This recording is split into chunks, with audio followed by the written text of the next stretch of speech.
Our next problem is also an interesting problem of coordinate geometry.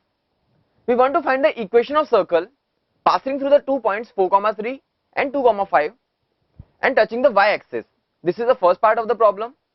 The second part says we have to find the point on the y-axis such that angle APB, the point P on the y-axis, such that angle APB is equal to maximum, where the point A is this and the point B is this.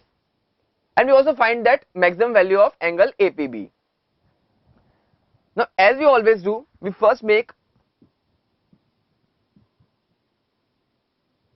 a circle which is touching the y-axis. Now let us call the center of the circle as h, k. Since it is touching the y-axis, so its radius will be equal to its x coordinate, which is equal to h. So the equation of the circle can be written as x minus h whole square plus y minus k whole square is equal to h square. Now this circle is satisfied by A and B. So 4 minus h whole square plus 3 minus k whole square is equal to h square. This is the first equation. And 2 minus h whole square plus 5 minus k whole square is equal to h square, which is the second equation. Equating both the equations, we get h square gets cancelled out, k square gets cancelled out. 16 minus 8h plus 9 minus 6k is equal to 4 minus 4h plus 25 minus 10k. So we get 16 plus 9 is 25 and we get 4h minus 4k plus 4 is equal to 0. So h minus k plus 1 equals 0. On putting the value of h in terms of k in any of the equation, we get the values of h and k.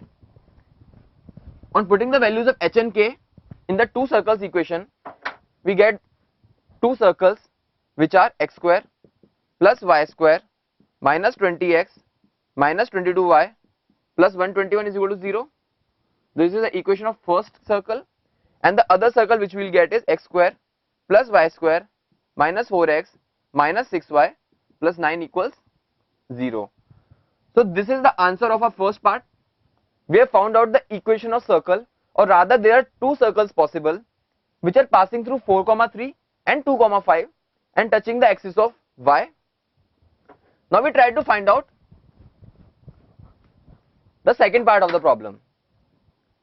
The second part asks, we have to find a point on the y-axis such that angle APB is equal to maximum. Now let us call the point on the y-axis as P, which is 0, lambda.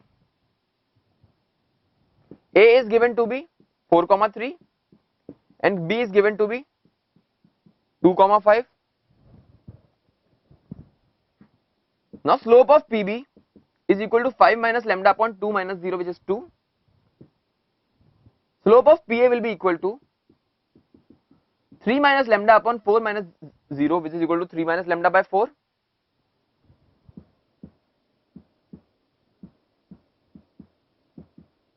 Tan theta will be equal to m1 minus m2 upon 1 plus m1 m2. This is equal to 5 minus lambda by 2 minus 3 minus lambda by 4 upon 1 plus 5 minus lambda 3 minus lambda upon 8. On simplifying, the value of tan theta becomes tan theta equals 2 times 7 minus lambda upon lambda square minus 8 lambda plus 23. Now we have to maximize the angle APB. So we have to maximize this tan theta. Let us call this as a function of lambda.